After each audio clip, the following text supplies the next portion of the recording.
За та бүхэнд энэ өдрийн мэнд хүргье. Аудитын байгууллага оруулж ирсэн төсөвтэй танилцсан.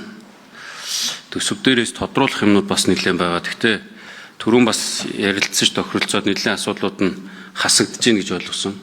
Жишээлбэл 1, 2, 3 барилгын асуудал хасагдсан, 3 машины асуудал хасагдсан гэж ойлгосон. Тэгэхээр тэрийг бол хасагдж байгаа байдлаар нь ойлгоод явчих болох байхаа. Цалин болон тэр одоо бусад нэмэгдэлтэй холбоотойгоор тодруулга өгөөч. Энэ цалин бол одоо энэ аудитын байгууллага ангилж байгаагаар бол үндсэн цалин гэж байна, нэмэгдэл цалин гэж байна, хоол унааны хөнгөлөлт гэж байна, урамшуулал гэж байна. Ингээд нэг 4 төрлийн цалин бид нэр цалин гэж ойлгоод байна.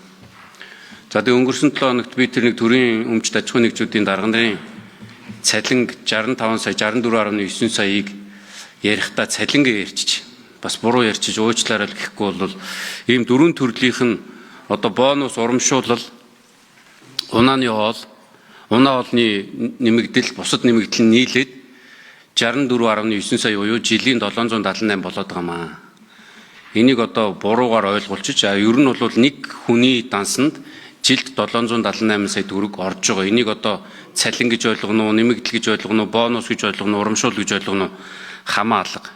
За тэгэхээр аудитээс энэ цалингийнхаа нэмэгдлийн талаар бас нэг тодорхой мэдээлэл өгөөч гэж байгаамаа. За тэгээд танаа дэрийн томилттой холбоотой бас нэг хэдэн төрөний зардал гарсан байна. Энэ дээрээ яг тэгж гадаад дотоод руу их яваад ах хэрэг байгаа юм уу? Дотоодод бол бас ойлгож байна.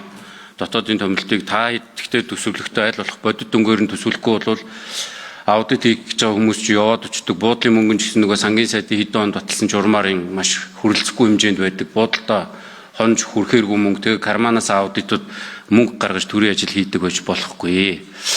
За мэдээлэл технологийн үйлчлэгээтэй холбоотой гараад байгаа зардлуудыг бас нэг дэлгэрэнгүй танилцуулахгүй нэлээд өөрчлөлт орж ирж байна. Хувийн хвшлэр гүйцэтгүүлэх ажлын талаар бас дэлгэрэнгүй мэдээлэл өгөхгүй нэлээд өөрчлөлт орж ирж байна.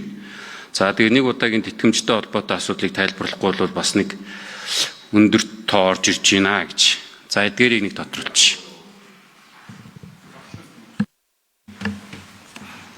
4 номер. Цогтоодор гишүүний асуултанд хариулъя.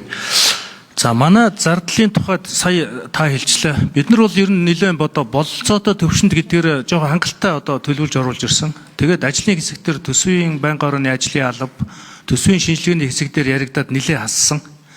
За бид бол хөрөнгө оруулалт юм а үндсэндээ тэгээд за нөхцөл байдлын байгаа бол тэгээд байнгын ороо шийдэх юм чи гэдгээр бид нар бол асуулах дээр нэг багтж байгаа зүйл бол одоогоор бол нэг тулгамдж гин гэдэг юм уу, тийм байдлаар бол хандаагүй.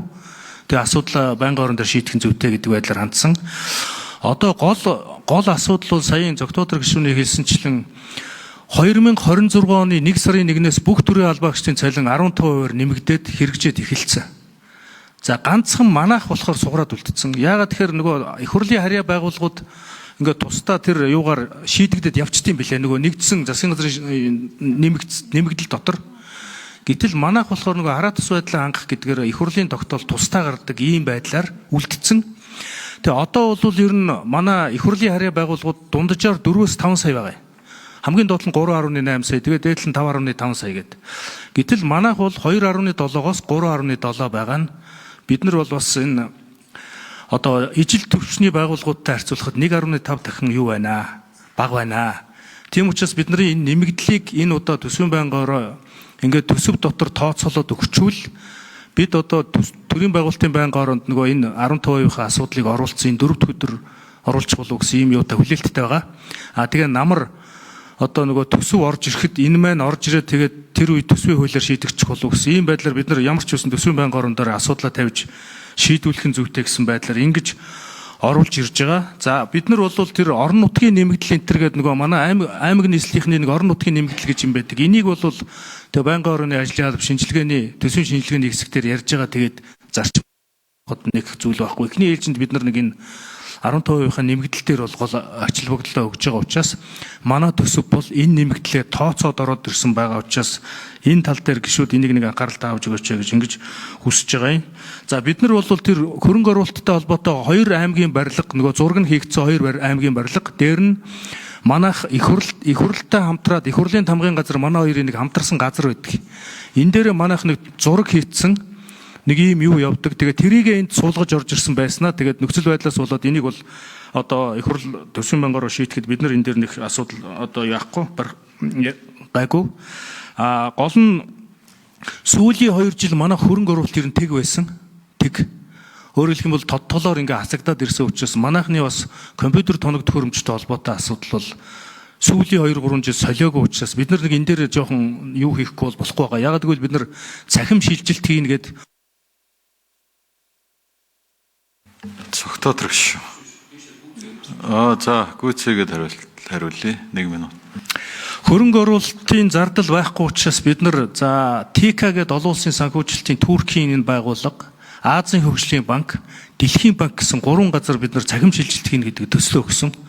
За гурван дээр нь бол нааштай одоо юм дэмжлэг аваад явж байгаа учраас бид нар ядаж энэ өөрсдийнхөө компьютерийн төвшөнд бид нар 6 тэрбум төгрөгийн компьютер тоног төхөөрөмж гэж яснаа хасаад одоо сая төсвийн банк орны ажлын албатай ярьж хасаад нэлээд хассан. Энэ төвшөнд нэг ингээд өгвөл бид нар ямар ч байсан энэ жил ингээд ойрын одоо юмаа бол ингээд шийдчих болцоо бүрдэх учраас энэ тал дээр гишүүдийг анхаарч дэмжиж өгөөч гэсэн ийм хүсэлт байгаа юм. За бусд нь юу гэлээ? За энэ ийшээ манай тамгын дарга зарим асуултанд хариулна. 5 номерын микрофон. За нэмж цогтоотор гишүүний асуултанд хариулъя. Үндэсний аудитын газар Бунторол. За энэ гадаад томилолттой холбоотой асуудал дээр нийтдээ бид нар нийт 50 дипломат төлөөлөгчийн байгууллагууд байгаа.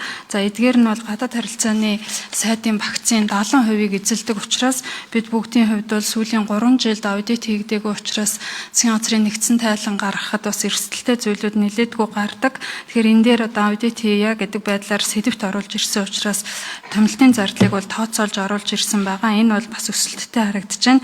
За түүнээс гадна бас нэмээд мэдээлэл технологийн зардал дээр 1.2 тэрбум төгрөгийн нэмэгдэл байгаа. За энэ дээр бол бидний хувьд төрийн аудитын байгууллагын стратеги төлөвлөгөө болон энэ мэдээлэл технологийн бодлогын бичиг баримтанд тусгасан төрийн байгууллагуудын системийг интеграцчилж одоо захимаар аудит хийх нөхцөл болцоог бүрдүүлэхтэй холбоотой нэлийн одоо мэдээлэл технологийн зардлууд нэмэгдсэн. Дээрээс нь Монгол Улсын ерөнхий аудитор сая танилцуулсан энэ